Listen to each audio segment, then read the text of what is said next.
Dunia balap motor nasional berduka, pebalap muda Auhin Sanjaya meninggal dunia saat mengikuti balapan final ajang Sumatera Capri atau SCP 2025 di Zabat National Circuit, Kabupaten Tanjung Jabung Timur, Jambi, Minggu, 14 Desember.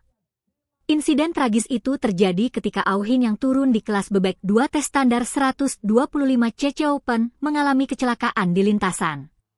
Berdasarkan keterangan keluarga, Auhin terjatuh saat balapan berlangsung dan diduga sempat terlindas oleh pebalap lain yang berada tepat di belakangnya. Auhin Sanjaya diketahui membelat tim Eswer Tuan Muda Chatham Solid R22 Racetek BKRT Chance Racing. Ia merupakan salah satu pebalap yang dikenal memiliki teknik balap agresif dan daya juang tinggi di lintasan, khususnya di kelas bebek 2 tak. Kabar duka ini turut disampaikan oleh akun resmi Asia Road Racing Championship atau ARRC di media sosial. Dalam unggahannya, ARRC menyatakan kehilangan besar atas wafatnya Auhin Sanjaya. ARRC menggambarkan Auhin bukan hanya sebagai pesaing tangguh di atas trek, tetapi juga pribadi yang dihormati dan dicintai di paddock. Dedikasi, semangat, serta sikap positif Auhin disebut meninggalkan kesan mendalam bagi siapapun yang mengenalnya. Ucapan belasungkawa pun mengalir kepada keluarga, rekan setim, sahabat, serta seluruh komunitas olahraga motor Indonesia. Kepergian Auhin menjadi pengingat pahit akan risiko besar yang selalu mengiringi dunia balap motor. Hingga berita ini diturunkan, pihak penyelenggara dan otoritas balap setempat masih melakukan pendalaman terkait kronologi lengkap insiden kecelakaan yang merenggut nyawa Auhin Sanjaya.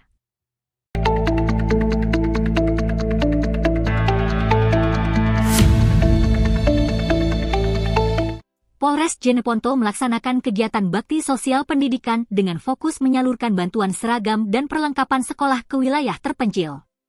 Dengan mengusung semangat, hadir mencerdaskan anak-anak bangsa hingga pelosok, kegiatan ini dipimpin langsung oleh Kapolres Jeneponto AKBP Widi Setiawan.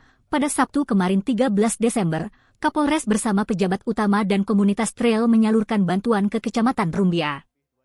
Penggunaan sepeda motor trail dipilih untuk memastikan bantuan dapat menjangkau daerah pelosok di Kabupaten Jeneponto.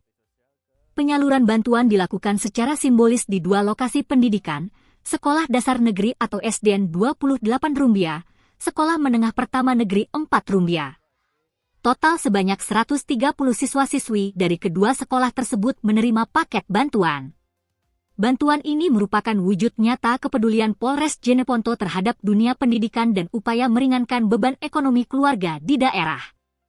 Kapolres Widi Setiawan menegaskan bahwa tujuan utama bantuan ini adalah motivasi.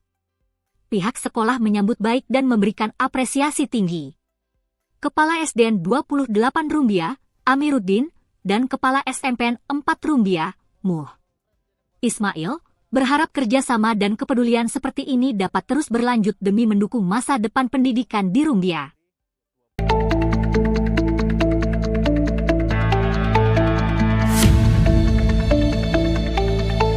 Tingginya permohonan perlindungan saksi dan korban di Sulawesi Selatan memunculkan urgensi pembentukan Kantor Perwakilan Lembaga Perlindungan Saksi dan Korban atau LPSK di wilayah tersebut.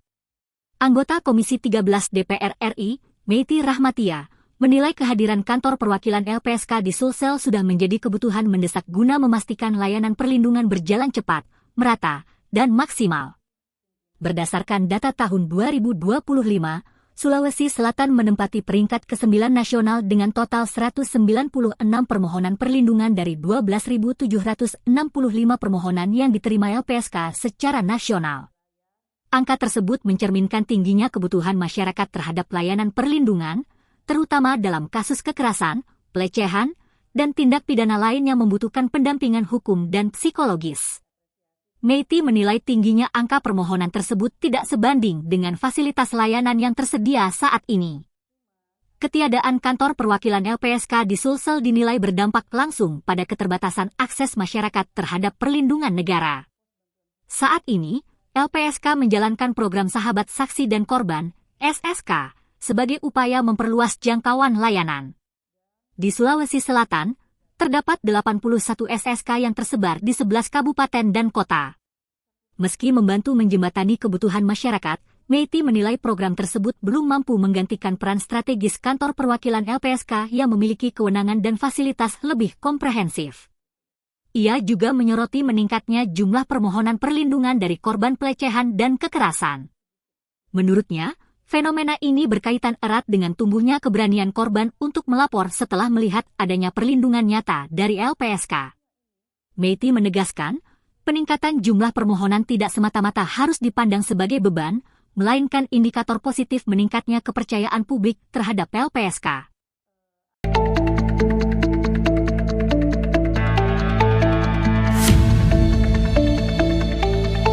Dinas Lingkungan Hidup atau DLH Kota Makassar menegaskan komitmennya untuk menjadikan Festival Daur Bumi sebagai agenda tahunan yang terus berkembang dan relevan dengan tantangan lingkungan kota.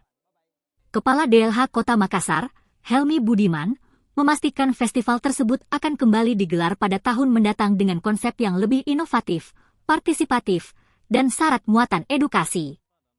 Pernyataan itu disampaikan Helmi menyusul suksesnya pelaksanaan Festival Daur Bumi 2025 yang berlangsung tertib dan mendapat respons positif dari masyarakat. Menurutnya, tingginya antusiasme warga menjadi indikator meningkatnya kesadaran publik terhadap isu lingkungan, terutama pengelolaan sampah dan upaya pelestarian bumi di wilayah perkotaan. Ia menilai Festival Daur Bumi tidak sekedar menjadi ajang seremonial, tetapi telah berkembang sebagai ruang edukasi dan pertukaran gagasan antara pemerintah, komunitas, dan masyarakat. Melalui festival tersebut, berbagai praktik baik pengelolaan sampah, daur ulang, hingga gerakan peduli lingkungan diperkenalkan secara langsung kepada publik. Helmi menegaskan, pemerintah Kota Makassar melalui DLH akan memperkuat konsep festival pada penyelenggaraan berikutnya. Inovasi kegiatan, perluasan kolaborasi, serta peningkatan keterlibatan masyarakat akan menjadi fokus utama agar pesan lingkungan dapat tersampaikan secara lebih luas dan berkelanjutan. Pada hari terakhir pelaksanaan, Festival Daur Bumi ditutup dengan sesi diskusi dan berbagi pengalaman bersama Pandawara Group, komunitas anak muda yang dikenal aktif melakukan aksi nyata dalam menjaga kebersihan dan kelestarian lingkungan. Kehadiran Pandawara Group dinilai memberi energi baru sekaligus inspirasi bagi generasi muda Makassar untuk terlibat langsung dalam gerakan lingkungan. Dalam sesi tersebut, Pandawara Group membagikan pengalaman lapangan, strategi membangun kepedulian publik, serta langkah konkret yang dapat dilakukan anak muda untuk berkontribusi dalam menjaga lingkungan.